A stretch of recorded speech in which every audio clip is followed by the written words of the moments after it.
What's up, guys? It's Cat Production 72 back for a review. It's been a while, but 2 or 3 weeks since the last review type video, at least on a Lego set. But here we are. We have set 75316 Mandalorian Starfighter, released in the summer of 2021 and retailed for $59.99 in the UK. At the time of recording this set has recently retired.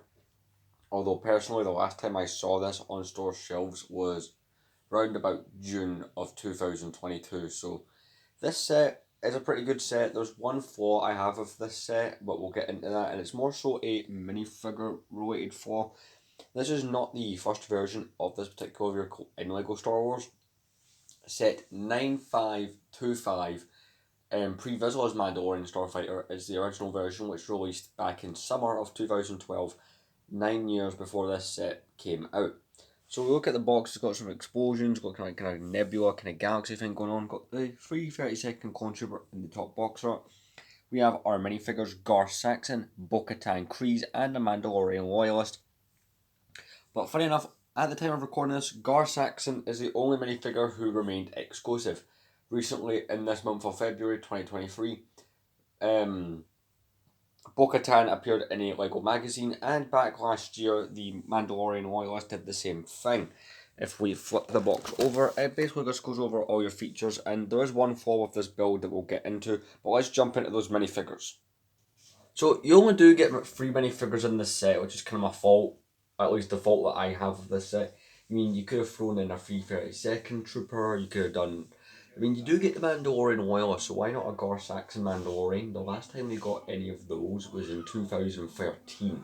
So at the time of recording this, that's 10 years ago. I mean, if you... LEGO, and another idea has been put out there countless times, LEGO does a battle pack with 332nd Troopers and more Mandalorians, because those guys are like £15, sometimes £20 a pop. I mean, it would be nice to see those kind of cheaper, but Gar Saxon... Again, the only one who is exclusive to this set is an amazing looking minifigure, definitely one of my favourite ones. It's got a reflective kind of torso print. He's got this gun piece, which, honestly, I just love the gun pieces. All the Mandalorians seem to have this piece, at least for the guns now, so I do like that consistent LEGO has had. He is one of those minifigures that rather controversially has a printed waist cape that does annoy some people. Personally, it does not annoy me because it's not going to wear, it's not going to get frayed, it's not going to get bent, so I can see that side of it. But I really do like the printing on this minifigure. It's got a little kind of belt clasp there. The helmet is really cool. I mean, look at this piece here. That is a really nice piece that LEGO's come up with. Wasn't expecting them to do this, really cool. You do get a face for Gar Saxon. Now, he does have hair, but it's like a really short kind of crew cut, so they don't include his hair, and there is no back of the head print. If we remove his head, like so, and try not to break my damn setup here, he is one of those minifigures like Boba Fett who has unnecessary back print, but nonetheless, it's pretty cool, and he's probably my favourite figure in this set.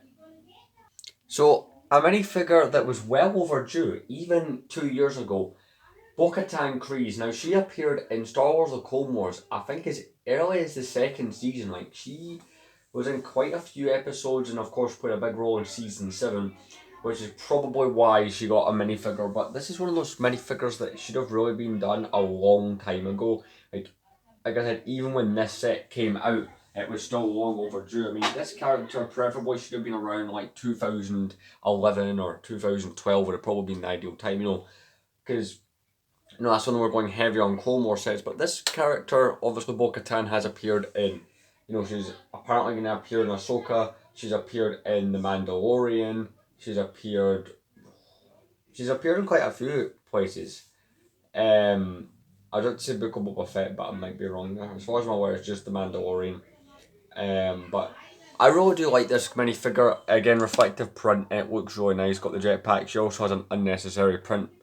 I really like the Night Owl Mandalorian style helmet. Really, really cool. I love the way this looks. It's just got 2 more of those guns. Got the blue hand. I really like this. She does have a head, and she does come with hair. Now, the hair does and doesn't work. I am not a fan of the hair piece that they've included on this minifigure. You get 2 faces, one kind of a happy one and one kind of a kind of fighting face. Here she is with the hair. The hair kinda works for the character, but also kinda doesn't. I don't know, I'm 50-50 on the hairpiece that they've used on this minifigure, but nonetheless, I'm really happy that LEGO finally brought out this character. Here is the Night Owl style helmet. I really do like the helmet on this minifigure, one of the best helmets I've seen in a while. I'm trying to get the focus there. But yeah, let's move on to the Mandalorian Loyalist. So the first of the three minifigures, or the first of the two minifigures in the set to become non-exclusive, was the Mandalorian Loyalist. He became available in the magazine we have them here in the UK, and I'll be honest, including this one that I got off the set and how many foil packs, I have about 8 of these guys, because I'd like to do a Mandalore mock. He has the same guns as the other two characters. He is badass looking. And one thing that I like, because especially they don't do this anywhere, is like the old clone troopers and the old stormtroopers, he has a black head with no point. They didn't even do what they done back in 2012, 2013 with the Balaclava heads. They just went straight for the black head, and I kind of like that. He is one of my favourite figures out of the whole wave that this set was in. And let's be honest, that was a good wave, you know, at the Moff Gideon's Cruiser. And I'm referencing this wave in my head, right, thinking it's more recent. I'm like, wait, just about every single set in that wave, in fact, if not all of them, are now gone. They're all not available now. I'm like, whoa, that was crazy. But anyway, I really do like the Mandalorian Loyalist. It looks really nice. This is a update of a 2011 minifigure who was in a couple sets, but really do like this minifigure. Let's jump into the set itself. So this is a really cool set. You'll firstly notice it has a bit of a tilting problem. The original set had landing gear, but so it should sit like this, but it sits like that.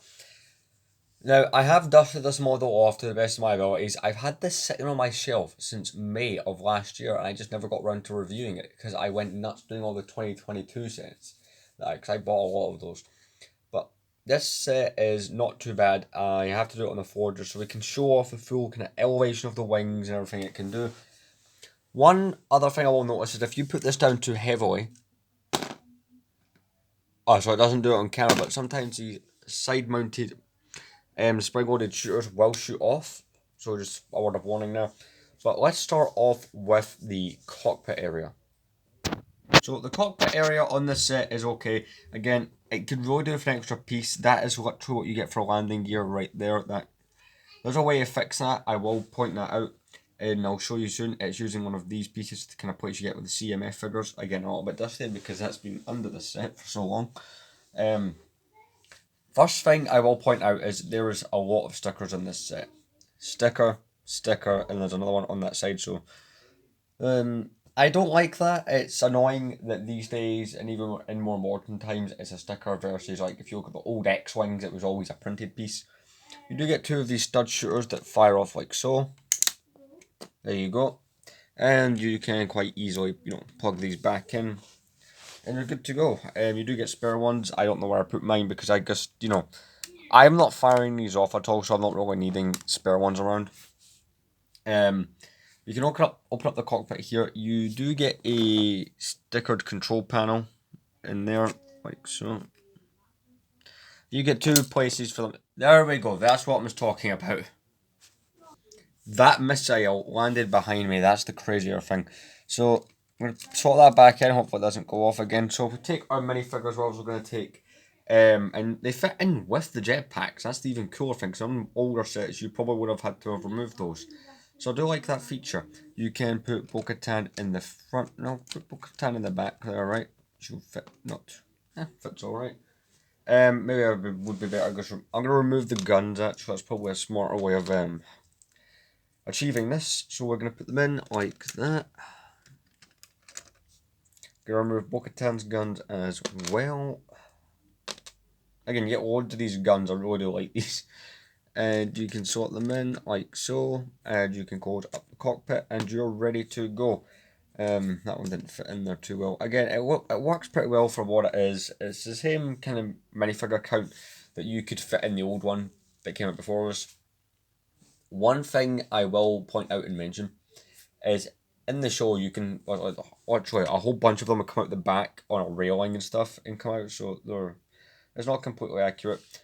But that's the main feature at the front, is the cockpit, and it's pretty well built. You can move this around. The wings do move. It's kind of the piece that's involved in the middle. I will quickly show you how I get this to stand upright on my shelf. So if you turn this around like that and you clip one of these to the bottom, and don't do what I done there, which was wrong. You clip it on like that, and it levels out the set. Unfortunately, we can't get the set points for that because it doesn't come in the set. Now let's see these wings. All right then. So if we take the set like so, and the wings on one side, right, and be warned, this is a piece. It goes on the back, and it will repeatedly fall off. The wings at one side are kind of, the inverted version of the studs. And, it doesn't look too bad. The wings do look better from the behind angle, to be completely honest. And as I pick it up, things are firing out and landing behind me, funny enough. But let's see what this looks like in flight mode, because there's two ways it can look in flight mode. So currently it's in landed mode, and that's fallen off. Again, I'm not going to cut that out of the video because that's showing you there's a couple faults to this set. So you can have it like this, where you can flip the wings down like so, and have it look like that. And you can fly around like that. That's kind of cruising mode. At the back here, we have to reattach this piece here. You get the two white engines on the other side.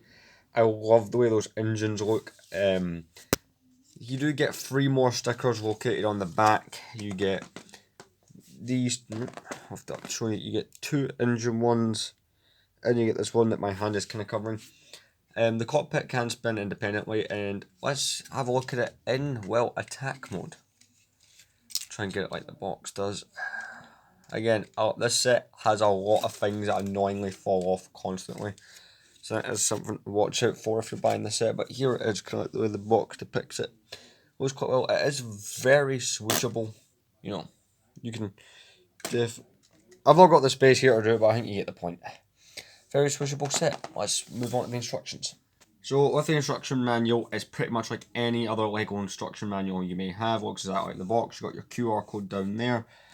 And, go inside, it's got all the apps and stuff built in, have a little quick flip through. Again, this instruction manual feels like new because it's only ever been used once. They skip to the back here. There should be a little log of all the 2021 sets. Or a bunch of them at least. That is cool. This is already feeling retro. Given that none of the sets are available anymore. One thing here that is pretty cool, actually the last review I done was the Bad Batch Shuttle, so there is that. We're currently reviewing this just now. I've done that, and I've done that. I didn't buy any of the other sets. But yeah, pretty cool, just a standard instruction manual, before they started doing those annoying renders. So I suppose the ultimate question is, should you buy this set? The set is no longer available, at least that I could find. I tried looking at a few places online, that aren't the secondary market. Personally, I think you're going to end up on eBay looking for this, unless you somehow come across a store that has like one left or something, which at this point I kind of doubt. The 2012 version, in my opinion, is kind of superior. I do like that set more. I don't own it, but I do like that one more. It all boils down to really one thing that's keeping this set, like one reason to go out your way to buy it. At first was those minifigures, Bo-Katan, Mandalorian Loyalist is cool, and then you had the Gar Saxon, who is the coolest figure in the set. But with the Mandalorian Loyalist and Bo-Katan becoming non-exclusive to this set, Gar Saxon's really the only thing this set has over the other one. Although, who knows, Gar Saxon might be the next pre-Vizsla-like minifigure, the next one of the next Mandalorians to jump up in value. Because the previous version of this set, the pre-Vizsla, that is worth a lot of money. I give this set a 7 out of 10. I'm removing a point for the lack of a 4th minifigure, and a £60 set, 4 minifigures should be ideal. I'm knocking off another point. 2 points rather. Mostly, no, sorry, 1 point because parts keep falling off, it's not very stable, and another point for the, the landing gear, that's problematic. Personally, as an extra minifigure, a free 30-second clone trooper, heck, I know this sounds like a broken record in the LEGO Star Wars community, Phase 2 Captain Rex, I don't know. There's other characters, like the Maul Mandalorians that go under Gar Saxon. You know, you have the Night Owl Bo-Katan, you can have one of the Darth Maul Mandalorian Night Owl kind of one. You know, there's so many options here. Heck, you could have had the Olmec, Prime Minister Olmec in his armor. I mean, there's so many extra figures they could have added in here. Now, yeah, I know it would have cost more because, you know, Bo-Katan and, you know, Gar Saxon have special pieces to them. I get that. But that's my final thoughts. So the next video that is planned at least is an episode of Figure Friday, although if more Indiana Jones sets get leaked, like the Temple Escape gets leaked, I'll do a video on that. But anyway, thank you very much for watching, and I'll see you guys in the next video.